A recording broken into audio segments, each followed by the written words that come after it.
I'm the biggest name in the division. You know, Islam coming in, that's great, and that puts a lot of excitement into the division. But Islam's gonna fight JDM at I believe, towards the end of the year. Absolutely the winner of that. If not, what else? You know, let's be honest, I'm the biggest in the division. You know, and this is about entertainment. The UFC is an entertainment company. We want to make the biggest fight. It's gonna be the winner of JDM and Islam. You know, if Islam pulls that one out, former pound for pound, current pound for pound. Kamaru Usman isn't just looking for a fight, he's demanding the ultimate test. If Makhachev wins, Usman believes it would set the stage for a blockbuster showdown between two top-tier athletes. Himself, a former pound-for-pound king, and Makhachev, the current one. Kamaru Usman began by reinforcing his status as a major figure in the welterweight division. He emphasized that the UFC is fundamentally an entertainment company focused on generating the biggest, most lucrative matchups possible. With that in mind, Usman expressed interest in facing the winner of the upcoming bout between Jack Della Maddalena and Islam Makhachev. You know, let's be honest, I'm the biggest in the division. You know, and this is about entertainment. The UFC is an entertainment company. You want to make the biggest fight.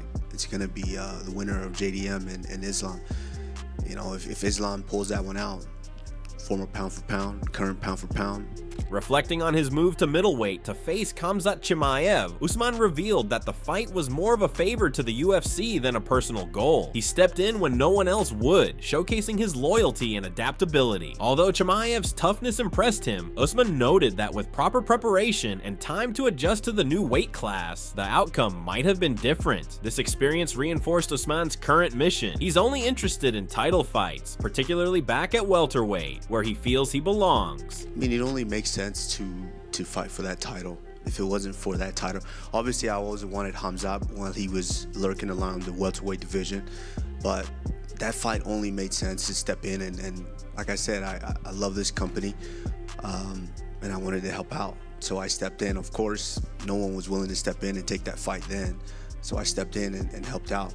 Obviously I wanted the playing field to be leveled. He was already a big middleweight. Had I had time to grow into that and given the appropriate time to work with my team and build into that fight, I think it could have been a little different. But respect to Khamzat, he's very, very tough, very, very talented, and you know, I'm anxious to see what he does for that title. But no, I mean, it doesn't.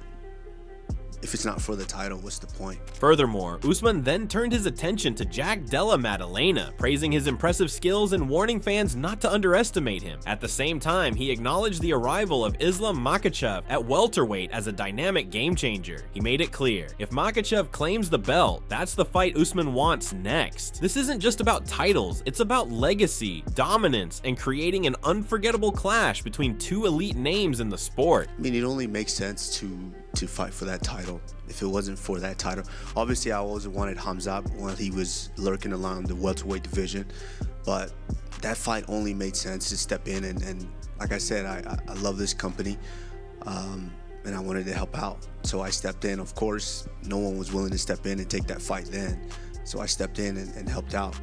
Obviously I wanted the playing field to be leveled.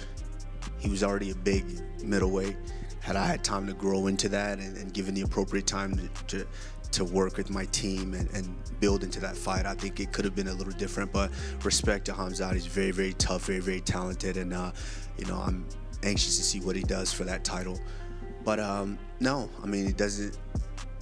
If it's not for the title, what's the point? Beyond his competitive ambitions, Usman opened up about overcoming personal struggles behind the scenes. He described how recent challenges only fueled his hunger, leading to a performance that silenced doubters. Critics had dismissed him as aging and past his prime, but his victory was a powerful reminder that he remains a dangerous contender. Usman stressed that fans had only seen a glimpse of what he can still do, confidently declaring this as the start of a new chapter in his career. But I was able to overcome it and get back in here and make it happen. So I'm just grateful and I'm blessed to be here.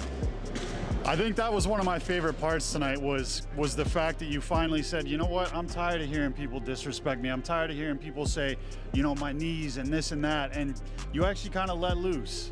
You know what I mean? So that had to feel good as well. Absolutely.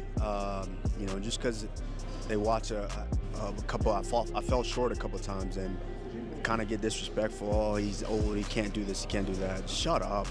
Shut up. I can still do it. And tonight I just had to pull one skill out. I only used one skill. Imagine if I opened up on him. And eventually it's only up from here. Like I said, I had to get that monkey off my back, and we did, so now we're... His eyes now fixed on the Islam versus JDM winner, Usman, again emphasized the business side of the sport. He sees himself as the biggest draw in the division and wants a fight that reflects that stature. Notably, he mentioned that Sean Brady turned down a potential matchup, making Usman's path even clearer. His next move must lead to a title or nothing at all. Absolutely. Islam, JDM, that's the only thing next. To be honest, it's about business. I'm the biggest in the division, and hey, we're looking to do big business here. Brady's already said he kind of not interested in that fight, so it is what it is. We're looking at Islam, JDM, and then we move on. Addressing another potential opponent, Belal Muhammad, Usman revealed that a fight between them once made sense when Muhammad was holding the welterweight title. Although they aren't close, Usman called him his Muslim brother and held no animosity. Now, without the title on the line, Usman sees little incentive unless there's a big financial deal attached. He closed this discussion by wishing Muhammad well in his recovery, signaling mutual respect despite competitive differences. Now, here's the thing is, when Belal Muhammad was champion, there was a reason to fight Belal Muhammad, right? He had a title. Let's be honest here. We're not the best of friends, but I don't wish him any bad. He's my Muslim brother, so I don't wish him any bad. But what do you have to offer me? You gonna give me a side deal? You gonna throw me a little extra cash on the side? If he's willing to do that, maybe, but who knows, But I hope he's recovering well. That was a tough loss, so hopefully he bounces back. Responding to a past altercation and now these statements from Usman, Belal Muhammad insisted that he hadn't been disrespectful, but rather truthful in their exchange. He claimed that Usman's large ego couldn't handle his directness and wit, which stung more than usual because Usman was used to dealing with trash talkers like Colby Covington. Muhammad implied that their interaction had deeply affected Usman, though he refrained from giving further details. I didn't even I just hit him with facts and truth, and I think that his ego is so big that it hurt him a little bit, right? He's so used to talking back and forth with like morons like Colby Covington and stuff, but when he has somebody that's intelligent and way wittier than all these guys and smarter than these guys, I think that his ego got involved and it started hurting him. It started stinging a little bit, almost brought him to tears. Dude, really? So did he actually get pretty upset during the recording? I'll leave it at that, we'll just keep it right there. Well, let's get it. Kamaru Usman's pre-fight comments regarding his knees directly influenced the narrative leading into his bout. By acknowledging and even joking about the fan speculation, Usman set a unique expectation. His admission that his knees were worse during his UFC debut, yet he still dominated, highlighted his remarkable resilience and consistent ability to perform. His dominant performance, particularly his effective wrestling, served as a powerful post-fight validation of his claims. Really, I'm good. It's funny because that's the joke, the running joke. They knees. They don't realize knees were, if not worse, my first fight in the UFC. My first fight, I was coming in right off the back of a microfracture surgery, and so I don't think people realize that it was worse before. I know it's a running joke. Everyone likes to joke about it, but I've been beating people's asses with knees. So it is what it is. They can say whatever they want. Saturday, we're going to get in there. He's going to punch me. I'm going to punch him. And we're going to see who wins. Strategically, Usman explained his dual mindset, balancing short-term wins with long-term goals. While his immediate focus was on Joaquin Buckley, he had bigger plans beyond. A future battle with either Makhachev or JDM fits into that vision, and once again, he highlighted the appeal of a clash between two pound-for-pound greats. Both names are now under his radar, and Usman is carefully setting the pieces for his ascent. At the same time, that's how life works. There are big goals, long-term goals, and then there's short-term goals. And the short-term goal right now is to get past Joaquin Buckley. But after that, of course, it's already starting to live up here. It's that blockbuster versus current pound for pound and a former pound for pound. I mean, I think that's a blockbuster anybody would sign up to. And even if it's not that, the current pound for pound, it may be JDM.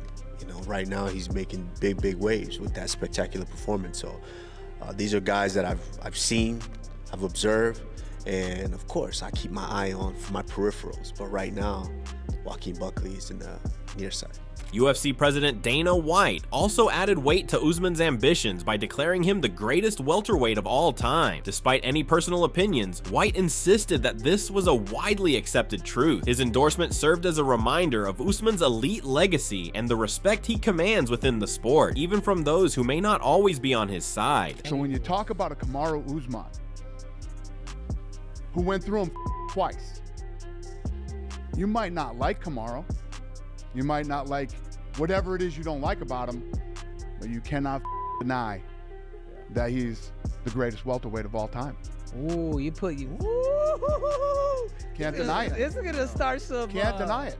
You can't deny it. You can. You're hearing it from Dana White, everybody. Listen, don't like Kamaru all you want. Whatever you don't like about him, that's your deal. No, I love You can't deny it. Moving on, Usman further built anticipation for a potential showdown with Islam by invoking Mike Tyson's philosophy, friends make friends rich. While he holds affection for both Islam and Khabib, he sees the bout as a professional opportunity too valuable to pass up. He trusts they can handle the business maturely, and he believes Makhachev will adapt well to welterweight, making the fight even more competitive. Obviously, that's a blockbuster fight. Former pound for pound and the current pound for pound champion. Remember what Mike Tyson said, Henry? Friends make friends rich. And that's something we have to talk about because Islam, I love those guys. Islam, Khabib, I love them all. Kamaru, would you be open to it? I don't see why not. Islam and I are mature enough to have a conversation. But listen, like I said, That fight right there, Kamaru. we'd have a conversation. Your wrestling's probably better than Islam's. You're bigger, and you throw hands really good. I don't know if I'm bigger. Listen, Islam will fill out nicely. In his analysis of weight classes, Usman explained why welterweight remains the division to beat. Lighter divisions may have speed and heavier ones may have raw power, but welterweight offers a balance of both faster fighters having knockout power. He argued that this makes it the most competitive and naturally suited division, which is why it's often the most entertaining to watch. Well, I think it's everyone's taste, acquired taste of what you want. If you want to see some fast guys throwing a bunch of punches and stuff, obviously those lower weight classes are going to be something you pay attention to.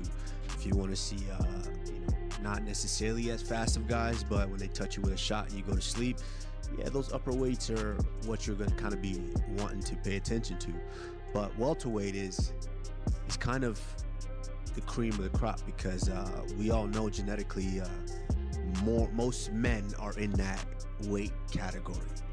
From lightweight to welterweight, I think most men on the planet kind of fall into that category. So you see a lot more competitive. Even rising stars like Sean O'Malley recognize the danger Makhachev brings. O'Malley admitted he once had a nightmare about fighting Islam, calling him a terrifying and well-rounded opponent. This glimpse into a fellow fighter's psyche reveals just how much respect Makhachev commands within the UFC roster. I'd say Islam. Islam's so scary. I had a nightmare that I had to fight him. I woke up and I was like, oh God, thank God that was real. Because I actually woke up and I was like, oh, I thought I was gonna walk out and fight Islam. You mean just because the way he can just grab on you and just he's so well-rounded, just skilled as but I'd say Islam's probably like that next. What about Sean O'Malley, evolving his super fight views, now focuses on opportunities involving Islam Makhachev and Jack Della Maddalena. He praises Islam's P4P status. With JDM's win over Bilal concluded and Islam versus JDM now confirmed, O'Malley expresses excitement for Islam at 170 pounds. This anticipation directly sets the stage for a potential high-stakes title fight against Kamaru Usman, who seeks the winner for the welterweight belt. Ilya versus Islam was the fight to make. That was the one. That was the fight that should have been done. But we're getting two super fights now instead of just the one. But yeah, Islam, he's always fun to watch. Pound for pound, number one. I think him and Ilya should be tied for pound for pound number one. And Jack Della Maddalena coming off a beautiful, impressive performance over Bilal. So it's going to be an interesting fight. But I'm curious to see Islam at 170. I don't think he's gonna look too small. I think he's probably look just as big, and he's super skilled. John McCarthy applauded Usman's tactical return to wrestling in his fight against Joaquin Buckley. Known for relying more on striking in recent years, Usman's decision to tap back into his wrestling roots was both smart and effective. McCarthy pointed out that this move showcased the foundation that made Usman nearly unbeatable during his early career. Kamaru Usman and Joaquin Buckley as the main event. I thought Kamaru Usman looked great. He did the right thing. It was the one thing that I was worried about. I was worried, Kamaru had started his career as a wrestler, and he would take people down and ground and pound and do it again and again and get the win, and he was undefeated doing it, except for, early on in his career, one fight. And you look and you go, all that time he becomes this guy that he likes the striking, something about wrestlers, and this, Josh, all of a sudden they get a knockout and it's like, damn, that was easy. You know what? I'm going to do that again. And he was able to do it again. And then it got to the point he just left his wrestling behind. And I thought if he was going to fight Joaquin Buckley, look, he can win it. We talked about it, but he's got to go back to his wrestling. He can't be on the feet the whole time. Fellow analyst Josh Thompson echoed McCarthy's sentiments, celebrating Usman's speed, technical precision, and disciplined defense. He emphasized how clean and methodical Usman looked, especially when many expected Buckley to be the faster fighter. Thompson concluded that Usman's performance signaled a serious return to form. Kamaru Usman, he looked absolutely fantastic. The speed on the shot was great. His striking was good. He wasn't as fast. He wasn't as, I thought Buckley was gonna be a lot faster. That wasn't the case. Like, Kamaru Usman has some straight punches down the pipe, stayed very clean with his defense. He's a very sound fighter. Like, when people talk about like fighters that are disciplined, he's a very disciplined fighter. He made the mistake against Leon Edwards, like bringing the hand across, getting caught with the kick. I thought Buckley at the very end was going to try to use that same technique, because you could see Usman leaving himself a little bit out of position towards the end when it started getting a little hairy in there. But man, Kamaru Usman. Despite his recent defeat, Joaquin Buckley maintains strong ambitions for a title shot, though he realistically acknowledges that Islam Makhachev might bypass him due to his significant name recognition and established accomplishments. Following his loss, Buckley emphasized his commitment to patience, preferring to let his subsequent performances speak for themselves within the unpredictable business landscape of the UFC. Regardless of the setback, he made it unequivocally clear that he remains ready to seize any opportunity for a title contention should it arise. Islam Makhachev to go up in weight class and challenge ADM. So what does a win do, and where do you think it'll put you in the division? So in my personal opinion, right, this win is going to catapult me to be in the position of that #1 contender spot. But obviously this is a business, right? Islam has done a lot in the lightweight division. He has a massive name, and it only makes sense for the UFC to give him that opportunity to fight for the belt. But with all that being said, I'm gonna let my performance speak for itself, because a lot of things happen within this fight business that, yet again, we cannot predict. So with that being said, if that such thing does happen, Buck gonna be ready for his opportunity. Joaquin further said, some believe Islam Makhachev may not remain at welterweight for long, even if he wins the belt. The theory is that he wants to secure a 2-division championship as part of his legacy, and then retire while still at the top, thus preserving his undefeated status. This aligns with past statements from his team, suggesting retirement could come as early as age 35. Me and Islam? Yeah, no, well, I would love it, but I don't think Islam would. I truly believe if Islam is able to win that 170 title, he gonna move. He done everything that he needed to do. What, he gonna stick around and potentially lose that winning streak? I don't think so. I think he really just trying to cement his name. It's really kind of just a legacy pass, and then once he wins that welterweight belt, my man gonna retire at the end of the day. Usman's strategic vision extends beyond immediate wins. He's orchestrating a return to pound-for-pound elite status. By targeting a super fight with Islam Makhachev, he aims to solidify his legacy and capitalize on his drawing power, all while dismissing lesser bouts. His comeback is a calculated ascent, promising explosive encounters that will shape the future of the welterweight division. Stay tuned for more hard-hitting truths from the front lines of combat sports. Share your thoughts in the comment section, and make sure to subscribe and like if you enjoyed the video.